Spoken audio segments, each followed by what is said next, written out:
Good afternoon. It's Friday, March 5th. It's 1 p.m. Pacific time. I'm Alison Pitt, and you're watching Daily Star Trek Views. It's the live, uncensored, unedited version of Daily Star Trek news.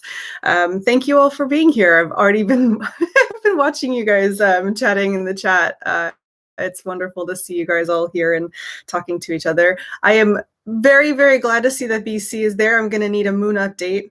Uh, I want to say it's 80 something, maybe down to 75%. I'm not sure. I didn't do a show yesterday, so I've lost track. I could look it up, but I have BC to tell me, so I don't need to do that. Hello, welcome. It's Friday and it's wonderful. I've been out this morning and it's beautiful weather here in sunny Southern California. I hope it is likewise where you are too. So we have actually a really big show. 50%. All right.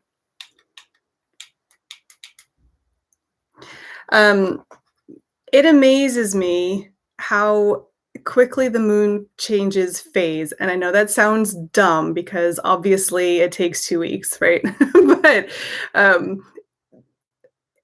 or 4 weeks, depending on how you count. But it amazes me because I try to make the phase match more or less in my videos. I don't know if anybody ever notices. What, you want me to cycle through the whole thing? There we go. I try to make it match, and I don't know if it always does, and I don't think anybody actually might notice except for maybe BC. But it's a little fun thing that I do. So I've had that moon for years. My uncle Dave bought it for my kids years and years ago. They didn't want it anymore, so I stole it. So we have a ton of stuff to get through today. A little bit of housekeeping, a little bit of show and tell. And then, of course, at the end, we're going to talk about Star Trek Lower Decks season 1, episode 6, Terminal Provocations, aka the Badgey episode, which is fantastic. First up, housekeeping. I don't know if any of you follow my personal account on Twitter, but I got a new job. So I'll be starting that on Monday. And because of that, that's going to interfere a little bit with my live stream schedule. And I don't know what exactly that's going to look like yet, because I don't exactly know what my workload is going to look like. So because of that, I'm going to take 2 weeks off of this live stream, which I hate doing because we're right in the middle of talking about Lower Decks.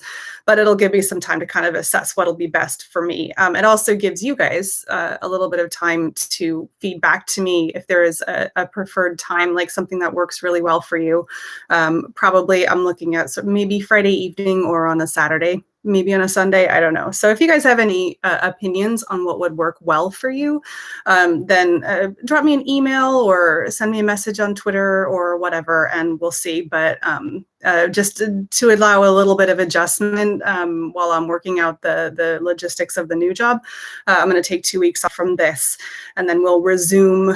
I will let you know when, and we'll resume in talking about the next episode of Lower Decks and all of that as well. Thank you very much for all your congratulations. I'm very excited about it. It's very data heavy, and it's a really exciting small company here nearby, and I'm very excited. So,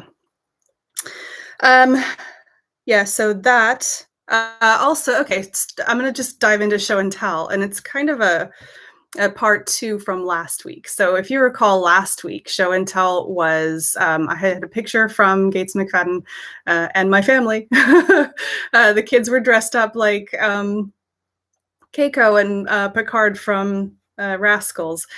Today, I wanted to show you I was going to show you the actual thing that I made for my son, and I just wanted to briefly explain how I made it in case anybody was interested, and then you could probably make one for yourself if you're at all interested. It's not hard. Okay, so this is it. I don't know if you can hear me, and you can actually see the little V there. This is 2 children's sweatshirts.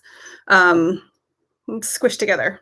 I basically got some chalk on a sweatshirt and then drew the dimensions of what I wanted, cut them out and stuck them back together again.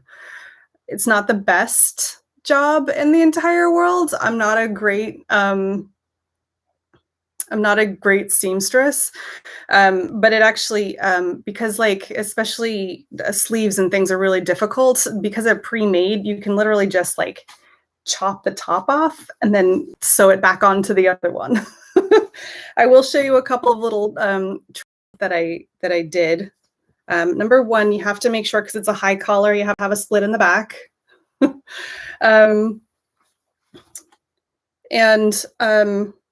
Yeah, going down the sides, you have to make sure they're tapered in a little bit.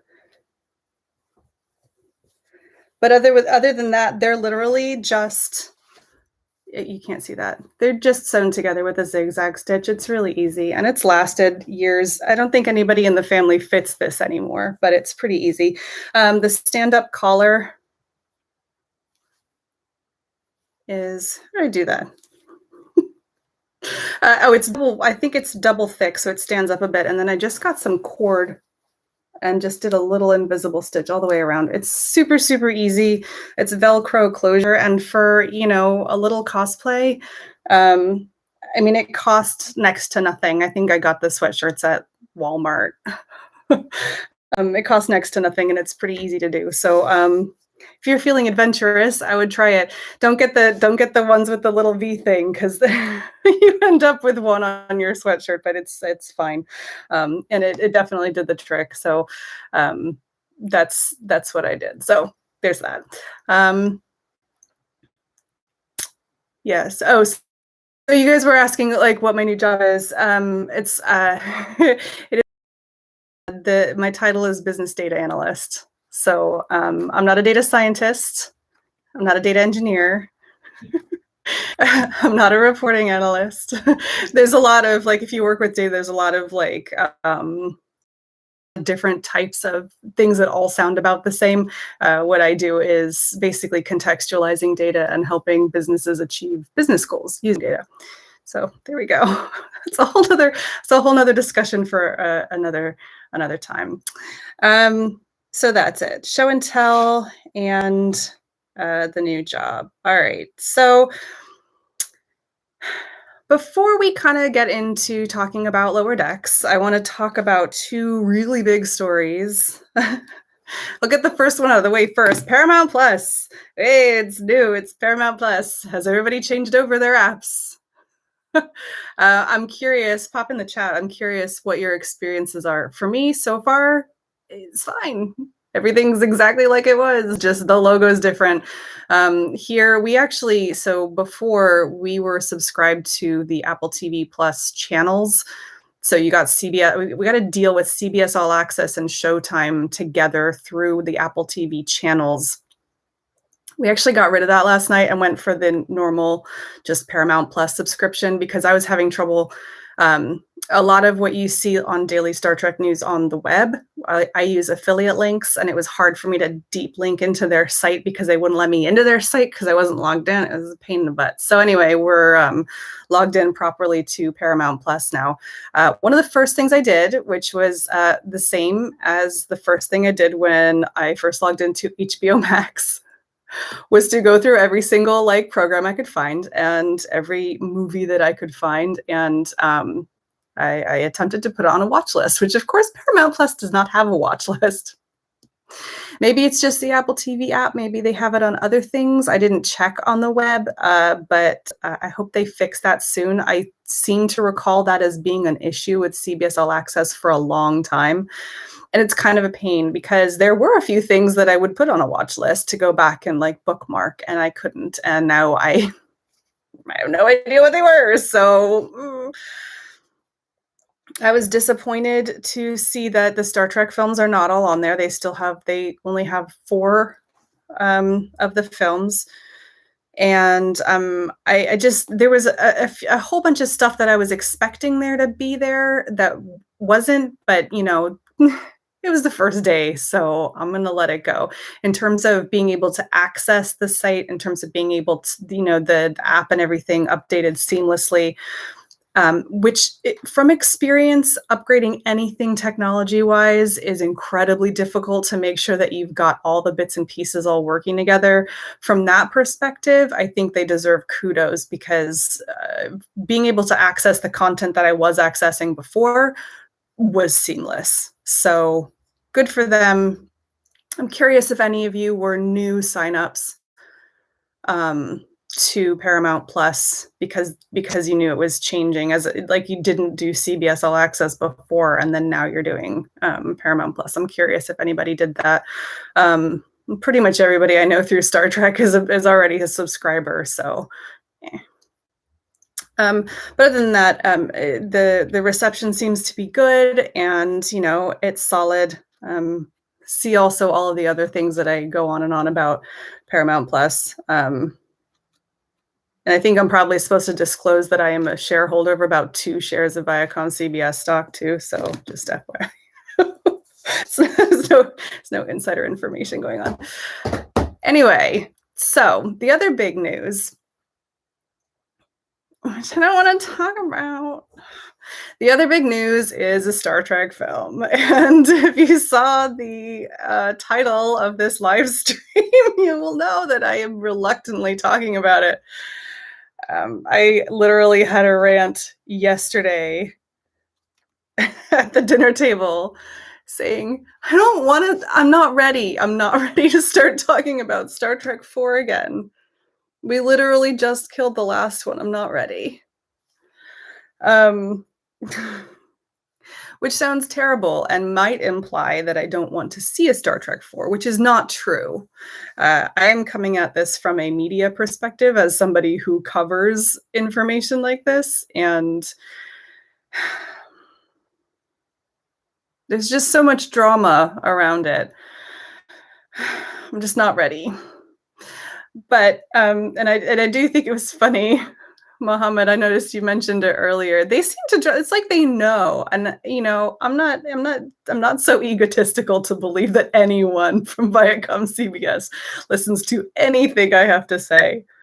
But in this case, it did seem like they just decided that, oh, she's going on holiday for 2 days. Like, let's make sure that there's some big news that drops. Mind you, I do think that's probably just my perception of things, because usually I'm around for all the big news that drops, and usually I'm on it. I just happen to notice it when it happens, when it drops on a Friday or it drops on a day when I have to be away for a couple of days. So I want a couple of disclaimers. I just want to say I am not so, okay, sorry, let me back up and say what the news is, just in case you haven't heard. Deadline reported yesterday afternoon that Kalinda Vazquez has been tapped to write a new original Star Trek film for Paramount. And it's going to be produced by J.J. Abrams and Bad Robot. There you go. That is the extent of what anybody knows about it. I don't know. I'm not familiar with Kalinda Vazquez's work at all, so I really can't comment on that. J.J. Abrams, we know his work, but as a producer, you can't really comment on that either. I can say that if Kalinda Vazquez, if this film gets made, she will be the first female writer to have written a Star Trek film, which is fantastic. And great to see some non-white representation going on in the Star Trek writing realm. So I think from that perspective, this is all very, very good news. The reason I roll my eyes and I complain is because we don't have any information. And as somebody who takes like a broader look at all of this stuff going on over time, this is no different from the announcement that we had with Josh Hawley. Josh Hawley. God, could you imagine Noah Hawley? I'm so sorry, Noah Hawley, to get you confused, because he's definitely watching this too. Oh, God, that would be awful. Okay. God, I went all hot there. It's so embarrassing. Okay, rewind. My point being that this announcement is no different from what we've had before for Star Trek 4. And I'm going to read you a little thing in just a moment. And because we really don't get any information until this type of thing is very far along in the process, we might even get so far as getting a plot line soon, but there are so many different other moving parts that it's just, it's for the next like 2 years, it's going to be endless speculation of, is Chris Pine available or is he not available? And Zachary Quinto even care about Star Trek anymore? And where's Zoe Saldana? And it's just, it's like hand wringing, and I just don't want to deal with it anymore. Because when you have an absence of information, which you typically do, then it just ends up being speculation, and I don't like doing that. So there's me freaking out for a little bit.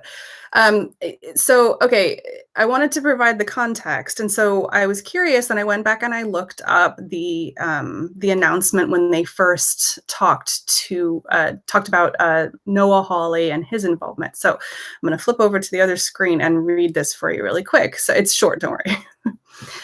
This is also in Deadline, who broke the news of Kalinda Vazquez. This is November 19th, 2019 by Mike Fleming Jr. Exclusive. Wait, actually, I'm going to do this. Okay. I'm going to read the Kalinda Vazquez one first, and then I'm going to switch over so you see exactly what I'm talking about. This is also by Mike Fleming Jr. The headline is Kalinda Vazquez set by Paramount to script original Star Trek movie. Exclusive. Kalinda Vazquez has been set by Paramount Pictures to write a Star Trek movie J.J. Abrams' Bad Robot is producing. And then it goes into her previous credits, etc. And as everybody likes to point out, she was named after Kalinda in the 1968 episode of Star Trek By Any Other Name. That feels like that's the thing that everybody wants to talk about. So anyway, that's the announcement from Deadline on Thursday. Here's the one from November 19th, 2019, exclusive. Paramount Pictures is in final talks with Noah Hawley to write and direct a Star Trek film. Through his 26 Keys production banner, he will produce along with J.J. Abrams and his Bad Robot banner. And then it goes on to talk about Hawley's previous credits, etc. The reason that I say all this is not to slag anybody off or to make any, like, I'm kind of neutral on whether it will or will not end up getting made, or whether it'll be Kelvin Timeline or whatever. My point is, try to not get overexcited because it's exactly the same as we saw in 2019. So what is that, 2 years ago, a year and a half ago with Noah Hawley. And we know, I mean, granted, there's been a pandemic in the middle. A lot will and can happen between this announcement now and what we end up seeing on screen, if anything. I was having, and this goes back way before even the Star Trek 4, I was having horrible flashbacks to 2015 when all the drama was happening with Star Trek Beyond, and they fired their writers and they brought Simon Pegg in at the last minute, and and that ended up being a great film, but not at all what they announced. My point is, you know, I don't know what my point is. It was, I'm going to try and not be jaded when we talk about Star Trek 4, but it is also very difficult for me at this point to get extremely excited over it. At this point, any of us speculating or just creating any storyline out of anywhere is as likely to get made into a film as anything that we see in Deadline. No offense to Mike Fleming Jr. A couple of details that I forgot to mention about Kalinda Vazquez. She does come with some good Star Trek cred. She was the writer on the short treks Ask Not. That was the one with Captain Pike gets arrested, and it's Amritkar is the young ensign who has to kind of deal with him in the cell. That was that one. She also has a writing credit for Discovery Season 3, Terra Firma Part 2. So she's involved with the Star Trek franchise. It's interesting to me that she's involved in the television side, which could, if you want to speculate, be an indication that they might be looking at something that's more closely tied to the television side of the franchise than the prior films. But I think she's also written for, like, The Walking Dead. So let me see. I don't want to misspeak. So she was a co-executive producer on Fear the Walking Dead. She is just teamed up with George R.R. Martin of Game of Thrones fame. They're doing an adaptation of a sci-fi novel called Road Marks. She's written for Runaways, Once Upon a Time, Nikita, Human Target, and Prison Break, and more. So, speculating that she's going to write about the television side of the Star Trek franchise is just the same as saying that we're getting a Star Trek zombie film. Please don't quote me on that. That would be quoted out of context. Anyway, that's what I got. So I'm just annoyed that I couldn't write because I could have gotten some good traffic to my website, but we'll talk about it on Tuesday. How about that? Okay. I'm just looking at you guys. The chat was moving along. Zach Cody makes the, by the way, Zach, nice to see you here. I'm glad you made it. He says TV writers can turn out to be great for movies. Just look at the Russo brothers. That is a great example because, yes, Community to Avengers is a fantastic glow up. So, anyway, okay, so I'm just going to take a quick... I get on these rants where, like, I just start talking and I can't stop. My apologies. Before we move on to Lower Decks, I just want to remind you that the interview I did with Walter Koenig is now up on YouTube. If you were listening to the podcast, you would have heard it in the podcast feed. I didn't want to leave those people out. Part 1 was today. Part 2 will be on Monday. And please go and watch the interview. Walter Koenig is a really wonderful person. He's funny and really, really smart. Yes, my cup has Wesley's uniform on it. And it was a really, really enjoyable conversation. If you are interested, if you found that conversation interesting, I would highly recommend that you go and pick up his book. You can get it's in hardcover, but you can also get it for the Kindle. It's a totally readable and enjoyable book, and there's some really interesting stories there. I mean, the subtitle is Life Before and Beyond Star Trek, and that's true. There's a whole section on Star Trek that's really interesting as well. But I found particularly the stuff that he talks about in the 50s with the Red Scare and living in New York, and then the early days of Hollywood and all that kind of stuff is super fascinating. And a really interesting firsthand account as a child of immigrants from Eastern Europe at that time. Really, really interesting. Highly recommended reading. Anyway, that's up on the YouTube channel now, so you should go check that out. Yeah, that's all. All right, so I said I was going to talk about Star Trek Lower Decks episode 6, so I probably should. This episode was called Terminal Provocations. I'm not really sure what it means, although it's big words, so yay.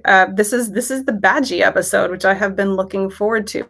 It's also I want to say the first mention of the Titan, which actually brings the Titan. No, is the Titan canon before this? Anyway, it was exciting to hear about the Titan because, as we all know, that's Riker's ship, especially during this era, and it comes back later. So I watched it this morning. I'm a little, I feel a little unprepared to talk about it, but I do have some themes to talk about. I thought it was okay. So they run into these like scrappers. I can't remember the names of them, but their captain is, I'm pretty sure is J.G. Hertzler, which is rad. And they get into a little bit of a disagreement. And we start off with everybody making the nacelle noises in the lower decks, which is so adorable. And then it branches into a 2-part story. So you have on the one side, you have, it's the 2-part story, and then you kind of have the whole, the conflict with the aliens as well, kind of driving things along too. You've got Freeman, Boimler, and Mariner, the choo-choo dance, which is what? And then you got Badgey and Tendi and Rutherford in the holodeck. But this, very similar to Moist Vessel, if you remember that a couple episodes back where the terraforming goo took over the ship. This is another one of these stories that is, by the way, awesome Star Trek, where the story is not actually the story. The story is a vehicle for telling you the story. And in this case, it had, so in Moist Vessel, it was all about the dangers of like your ego, right? And how your ego can stand in the way of you making progress. And here, this was another similar tale. Part of me wonders if we're like working through like psychological trauma here, or whether we're working through the seven deadly sins. I'm not sure. But this was kind of all about pride, because the issue with Badgey was not ready, but Rutherford wanted to show off to Tendi. So he brought her in there to see Badgey and the and that training simulation before it was ready. Likewise, Freeman was Freeman, not Freeman. What's the guy's name? Freeman is the captain. Does it start with F? Hang on. Once again, I have the very, very excellent Women at Warp recap to help me. Fletcher is his name. Go read the Women at Warp recaps. They're very good. Fletcher, not Freeman. Fletcher. Because he's one of those people that I'm sure we've all met, that is like too good to be true. And he comes across as very completely selfless, but in the end, it's actually kind of egotistical. And when it goes wrong, he goes way off the deep end and, plugs himself into a computer. But both of these were issues about like depending too much on your pride and not having humility in what you're doing. So there's the two stories. I want to shout out to Badgey / Clippy. This episode was so written for and by a very narrow set of people who used Microsoft Windows 95 in the mid to late 90s. What's funny is I think it's supposed to be like slagging off Clippy, right? But I really liked Clippy. I never used Clippy. I used the little cat. Or sometimes there was like a robot or something. If you have any idea what I'm talking about, pop in the chat which one you used, because Badgey was definitely Paul Wright in the chat. Definitely, yes. Badgey was 100% supposed to be Clippy. Clippy never went rogue on me, fortunately. But he was kind of wonderful. Anyway, I've lost my train of thought. I apologize. There was some really nice. So I've talked before about how Lower Decks is really good, classic Star Trek to me. Some of that has to do with story structure, A plot, B plot. Some of that has to do with, like I said, with both Moist Vessel and with this episode, how the story isn't the story. It's a science fiction story layered on top of a moral tale, something that's very simple and easy to understand. This is also a really classic example of examining some core tenets of Starfleet and how they can get tested in a real world way. And I like the way the Lower Decks handles that, because they're small, bite-sized little examinations of these tenets, rather than the way that Discovery can do it, which is like really heavy-handed but stretched out over a really long time to the point that your message gets a little diluted. So I have two. Mariner has an interesting relationship with. I wrote down Mariner has an interesting relationship. Oh, right. Okay. So number one, we see Captain Freeman doing her Starfleet thing again, like she did in the last episode, where she's having to negotiate with these people who are completely unreasonable. And likewise, she's trying to be Starfleet again with these aliens because her ship can absolutely destroy those guys. That's what Shax is all about. He's like, just shoot them. And she's like, no, we're Starfleet. We're going to work this out diplomatically, which is the Starfleet way. But, unlike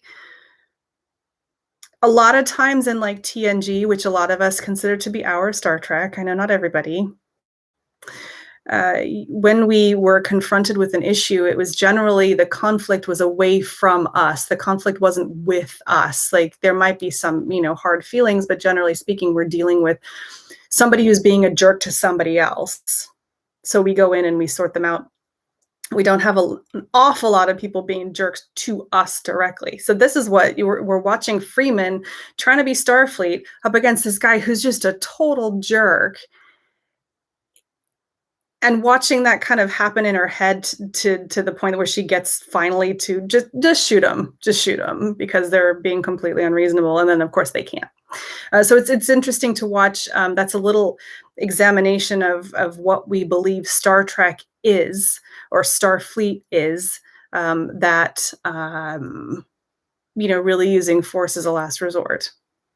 It's interesting, a little bite-sized nugget to think about. The thing that I wrote down that I was having trouble reading a second ago: Mariner has an interesting relationship with rank.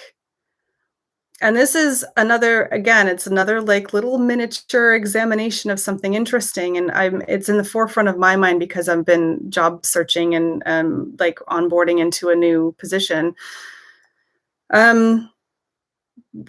Traditionally in a business or in the military as well, you go on an upward trajectory, right? You start off at entry level, and then when you get better at your job, you get promoted.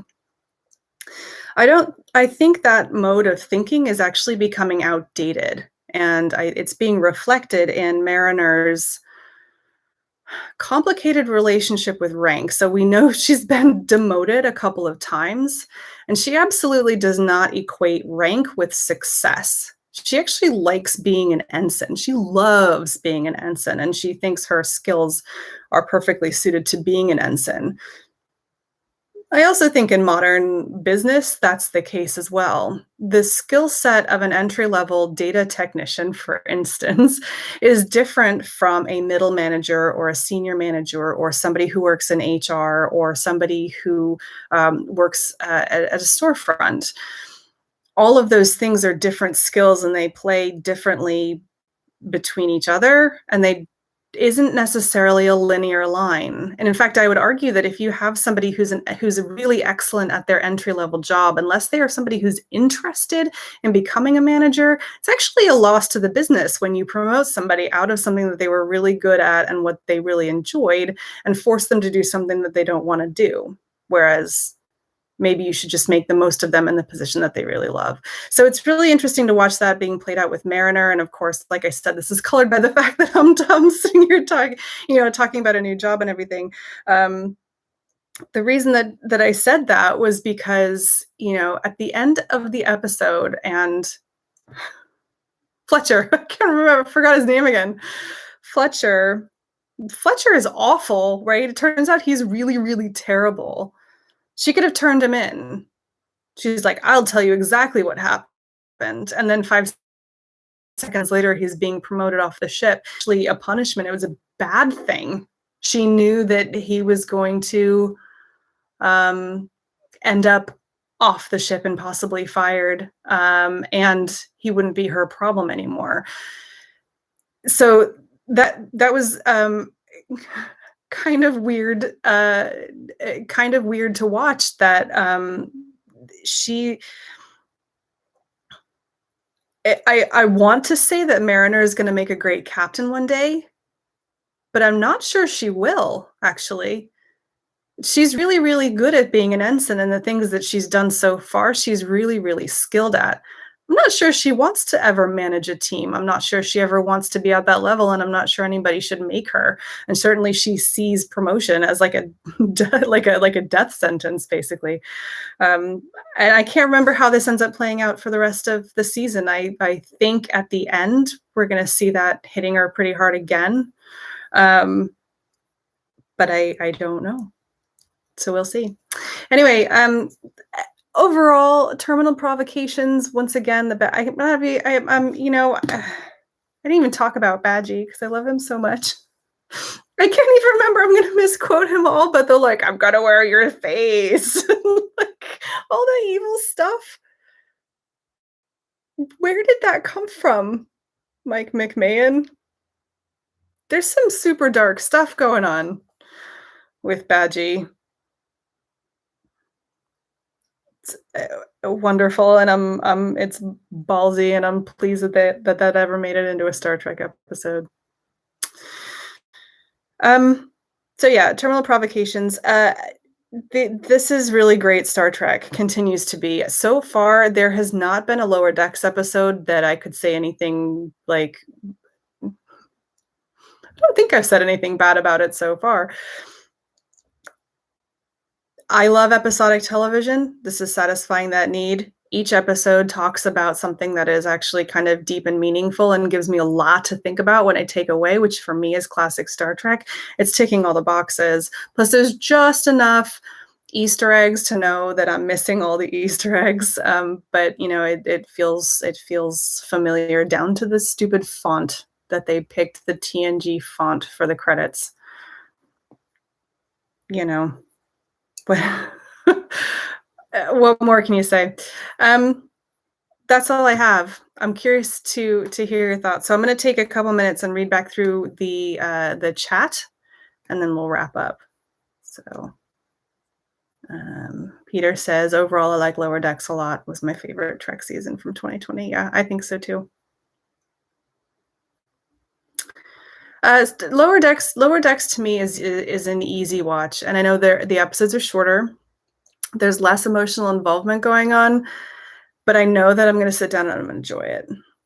And so far, the other series, that I can't say that. Sometimes I leave an episode of Discovery or Picard more frustrated than I went in with, which is not really, I have a stressful life. I don't really want to.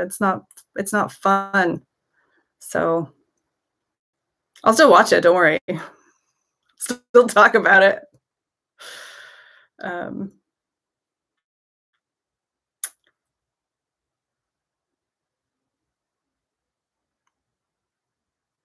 Now, a couple of you, so Tim and Andrew, a little bit back in the chat, had a little miniature discussion about Nemesis. And one day, maybe I will talk about Nemesis. I really, really hate Nemesis. And I just can't, for one specific reason that I cannot get past. And no matter how good the rest of the movie is, I absolutely cannot get past it. And I can't guarantee I'll never watch it again, but I can't say anything good about Nemesis. So I know that's probably disappointing. And I actually hate the fact that there is Star Trek out there that's like that. But I just can't get over it. One day I'll talk about that. That'll be a special episode of Daily Star Trek Views, and I can spend half an hour ranting about my very good reasons for hating Nemesis. I will say that the other day when I was talking on Twitter about Star Trek soundtracks, a friend of mine suggested the soundtrack to Nemesis because she really likes it, and I went and listened to it, and it is very, very good. So I will give it that. It's still really difficult for me to even listen to it. Everybody's different, right? All right, I got to get out of here. Thank you for listening to my rants. Please try not to spread misinformation about Star Trek 4, although, go and have fun about and speculate all you like. Just don't yell at me when it doesn't happen. All right. I really appreciate you guys being here. I know that I say that every week, but it's wonderful. If there was nobody in the chat right now, I would just be ranting at the little green dot on the top of my webcam, which would be really sad.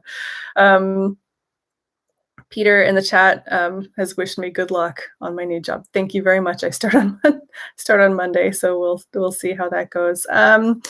Yeah, as usual, thank you for being here. If you like what we're doing, please make sure that you subscribe to the YouTube channel. And also, if you are in any way able to, please consider supporting us on Patreon. You can find out more about that at patreon.com/daily Star Trek news. We have options from like $1 a month and up, and if you pay for a year you get a discount too, so it's very inexpensive, and it's nice to have your support, and it helps us hopefully expand the team, so maybe we can cover things a little bit better when they do big news drops on a Thursday. But anyway, thank you again for being here. Reminder, there's no live stream next week or the week after. Please follow me on Twitter. That's the best way to keep in touch with what's going on, either at Astro1930 or at Daily Trek News. I'll let you know when the next live stream will be, and we'll pick up again with Star Trek Lower Decks, Episode 7, Much Ado About Boimler. That'll be fun. All right. Thank you, everybody, and we'll see you on Tuesday or a couple weeks. Live long and prosper, and have a wonderful weekend. Bye.